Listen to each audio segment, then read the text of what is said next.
Have you ever wondered how to change your Gmail account name on your PC?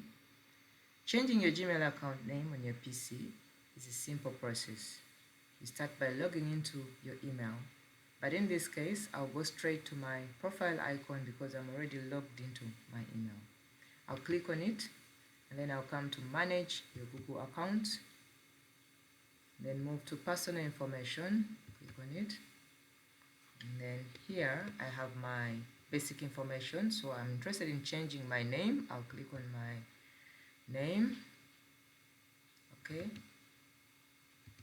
I'll double click on that and then I'll make my changes.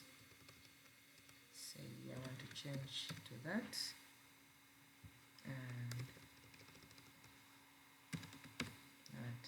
and then I'll say save. So I'll go here and refresh,